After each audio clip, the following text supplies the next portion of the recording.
Hello everyone, welcome to my channel. Anyone interested for Bhandaradara Lakeside camping? Check description and direct contact me and book your camping. Upcoming 31st and upcoming weekends, weekdays always open for you. Okay, तर तुम्ही Bhandardara camping साठी येऊ शकता. Total distance मुंबईपासून 180 kilometre आहे, तर पुण्यापासून 175 kilometre. अशा best व्ह्यूला तुम्ही नक्कीच विजिट करा. येणाऱ्या वीकडेज साठी, वीकेंड साठी तुम्ही आपल्या बुकिंग करू शकता. 31st तर येतच आहे, तर 31st साठी तुम्ही जर हे लोकेशन नक्की शोधत असाल तर तुमच्यासाठी हा बेस्ट टाइम असेल या ठिकाणी विजिट करण्यासाठी.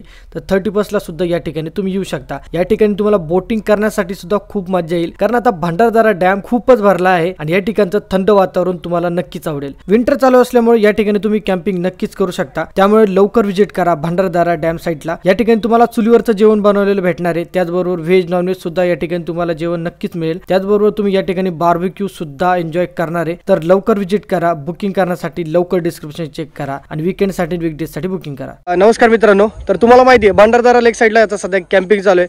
विंटर असल्यामुळे विंटरमध्ये तर तुम्हाला माहिती खूप गर्दी होत असते.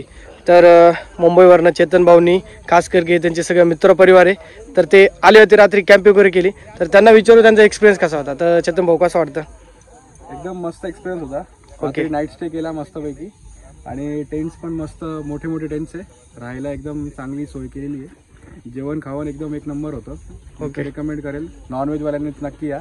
तर अशी एक गोष्ट की आपलं जेवण जे असतं ते चुलीवरचं असतं, तर त्यामुळं यांना सर्वांना नक्कीच आवडलं. तो चुलीवरची जर तुम्हाला खायचं असेल ना तर पक्क यांच्याकडे या, कारण एकदम मस्त जेवण बनवतात आणि काही रिस्ट्रिक्शन नाही, तुम्ही सगळं म्हणजे एन्जॉय केलंय. आता माहिती आहे ऑफिसवाले असतात सगळे वर्कवाले, तर पूर्ण हप्ताभराचं टेन्शन, महिनाभरात टेन्शन, काम करून करून थकल्यावरती काय माणसाला असा प्लेस तर नक्की पाहिजे का ज्या ठिकाणी आपण येऊन रिलॅक्स करू शकतो.